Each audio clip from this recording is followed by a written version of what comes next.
இங்க நம்ம ஹீரோக்கு கல்யாணம் ஆகி ஃபர்ஸ்ட் நைட்ல தன்னோட ஒய்ஃப் கிட்ட பேசிக்கிட்டு இருக்காரு. அப்ப ஒய்ஃப் அவங்க கிட்ட நிலா வெளிச்சத்துல ஒரு வாக் போயிட்டு வரலாம் அப்படின்னு சொல்லி கூப்பிடுறாங்க. சரின்னு சொல்லிட்டு இவரும் வீட்டுல யாருக்கும் தெரியாம அவங்க ஒய்ஃப் கூட்டிட்டு வெளியே ஒரு வாக் போறாரு. கொஞ்ச தூரம் போனதுக்கு அப்புறம் பார்த்தா அங்க ஒரு கார் நிக்குது. அந்த கார்ல இருந்து ஒருத்தர் இறங்கி வர அவனை பார்த்ததுமே ஹீரோட ஒய்ஃப் ஹீரோக்கு பாய் சொல்லிட்டு அவங்க கூட கார்ல ஏறி போயிடுறாங்க. ஆக்சுவலா அவங்க லவர் கூட ஓடி போறதுக்காக பிளான் பண்ணி தான் ஹீரோவை வெளியே கூட்டிட்டு வந்திருப்பாங்க. அவங்க ஒய்ஃப் ஓடி போன விஷயம் ஊருக்கே தெரியுது. அவங்க போன கார் பத்மினின்றதுனால இப்ப எல்லாருமே ஹீரோவை பத்மினி பத்மினின்னு சொல்லி கலாய்க்க ஆரம்பிக்கிறாங்க.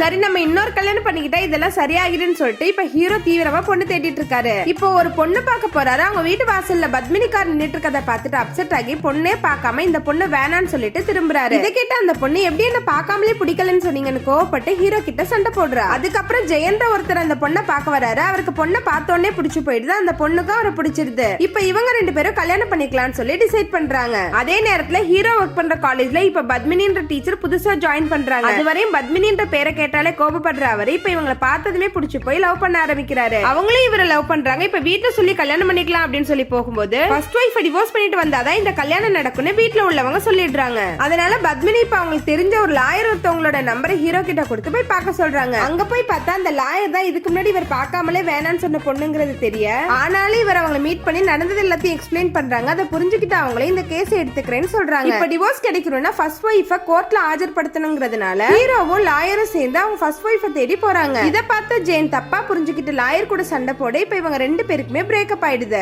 அதே நேரத்துல இவங்களும் ஹீரோட ஒய்ஃப் இருக்கிறன்னு தெரிஞ்சு அவங்க வீட்டுக்கு போனா அங்க அவங்க அவங்களோட லவர் கூட சண்டை போட்டுட்டு இருக்காங்க. ஹீரோ பார்த்ததுமே அவங்கள கூப்பிட்டதான் அவர் வந்திருக்காருன்னு தப்பா புரிஞ்சுக்கிட்டு அவர் கூட வந்துடுறாங்க. வெளியே வந்ததுக்கு அப்புறம் டிவோர்ஸ் வாங்குறதுக்கு தான் உங்களை தேடி வந்திருக்கோன்றத லாயர் எக்ஸ்பிளைன் பண்றாங்க. நெக்ஸ்ட் டே கோர்ட்டுக்கு வந்துட சொல்றாங்க. அவங்களும் அதெல்லாம் கேட்டுட்டு சரின்னு சொல்றாங்க. இப்ப கோர்ட்ல டிவோர்ஸ் கேஸ் நடக்குது. ஆனா அன்னைக்கு ஹீரோட ஒய்ஃப் கோர்ட்டுக்கு வந்திருக்க மாட்டாங்க. அதனால ஹியரிங் தள்ளி போக இப்ப பத்மினி கோவப்பட்டு இனிமே நம்ம கல்யாணம் நடக்காது அப்படின்னு சொல்லிட்டு போயிடுறாங்க. இப்ப ஹீரோட வைஃப் ஹீரோ கிட்ட வந்து தன்னோட லவருக்கு வேற ஒரு பொண்ணு கூட கல்யாணம் ஆகிடுச்சு, அதனாலதான் கோர்ட்டுக்கு வர முடியல அப்படின்னு சொல்லிட்டு இருக்காங்க. உடனே லாயரை ஹீரோவா அவளோட லவரை தேடி போக அங்க போய் பார்த்தா அவன் கல்யாணம் பண்ண பொண்ணு வேற ஒரு பையனை லவ் பண்ணிட்டு இருந்திருக்கா. சரின்னு இப்ப அந்த பொண்ணு லவ் பண்ற பையன் கூட சேர்த்து வைக்க ஹீரோட வைஃபும் அவனோட லவரும் சேர்ந்துடுறாங்க. இந்த ரெண்டு ஜோடியும் சேர்த்து வச்சுட்டு கடைசியா ஹீரோவும் லாயருமே ஜோடி சேர்ந்துடுறாங்க.